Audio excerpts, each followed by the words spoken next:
Good morning everyone. So তখন বাজে ভোর 4টা। তো আমরা উঠে এই যে দেখতে পাচ্ছেন গরম গরম জল খাচ্ছি, কারণ আমরা সারা রাত মোটামুটি অনেক কম ঘুমিয়েছি, 2 ঘন্টার মতন। আর ঠান্ডা লাগছিল পুরো, সবাই ঘুমিয়ে আছে। বাট আমরা 3-4 জন উঠে গেছিলাম যে আমরা তো সকাল সকাল মুড হলো আমরা যাব হচ্ছে মূর্তি। তো আই লাভ মূর্তি, ওখানে একটা স্পট আছে, ওখানে যাব আর চা খাবো। তো আপনারা দেখতে পাচ্ছেন আমরা সকাল সকাল উঠে গেছি। শুধু আমাদের বন্ধুরা আর কি ওয়েট করছিল যে গেটম্যান উঠুক আর গেটটা খুলুক আর আমরা রওনা দেবো মূর্তিতে। মর্নিং ভিউটা ওখান থেকে খুব সুন্দর দেখা যায় অ্যাকচুয়ালি। আর ওখানে টি স্টল, ম্যাগি স্টল এগুলো বসে। তো আমরা শুনেছিলাম, তো আমরা জিদ করেছি যে সকাল সকাল কেউ না উঠে গেছি যখন, এক কাপ চা খাওয়া যাক সবাই মিলে।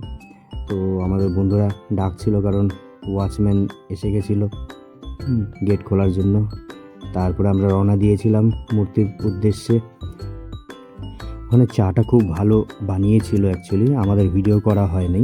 তারপরে আমরা রিসর্টে এসে আপনারা দেখতেই পাচ্ছেন আবার আমরা পুলে নেমে গেছিলাম আর কি, যে যাবো যখন আজকে আরেকটু পুল এনজয় করে যাই। তো সবাই নিজের মতন এনজয় করছিল, ঠিক আছে, আমিও এনজয় করছিলাম জলে নেমে।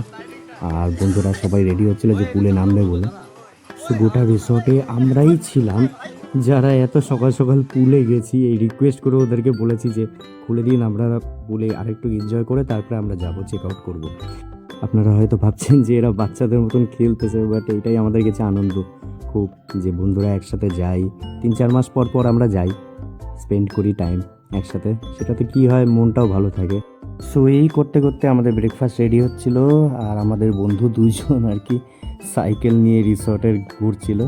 তারপরে আমরা চেক আউট করে চলে যাই বাড়ির উদ্দেশ্যে। তো রাস্তায় যেতে যেতে আমাদের এখানে শুনলাম নাকি এখানে একটা মন্দির আছে খুবই ফেমাস, মহাকাল মন্দির বলে। তো আমরা ওটাতে ভিজিট করি। তো এখানে সবচেয়ে ইউনিক জিনিস হচ্ছে, এখানে আপনারা গেলে পর আপনারা নিজের ফোনের টাইমটা একটু দেখবেন, কম্পেয়ার করবেন। যদি আপনারা 4-5 জন বন্ধু মিলে যান, তো টাইম আপনাদের আগে পিছিয়ে হবে। কারোর যদি এক্সাম্পল 12টা বেজে থাকে ঘড়িতে, ফোনে, তো অটোমেটিক্যালি কারো 12:30 বেজে থাকছে। তো এখানে কিছু একটা ব্যাপার আছে, তো সেটা আমরা ঠিক জানি না কি। সো এটা হচ্ছে মন্দির, তো এটা হচ্ছে মহাকাল মন্দির। সো এখানে আমার বন্ধু বলাই আর কি খুব ডিভোশন দেখাচ্ছিল, আর আমি ভিডিও করছিলাম। তারপরে প্রণাম টনাম করে আমরা চলে যাই বাড়ির উদ্দেশ্যে, আবার রওনা দিয়ে দিই। সো আজকের জন্য এইটুকুই, দেখা হচ্ছে আপনাদের সাথে নেক্সট ব্লগে। সো আমার চ্যানেলটা ভালো লাগলে প্লিজ লাইক সাবস্ক্রাইব করবেন অ্যান্ড সাপোর্ট করবেন।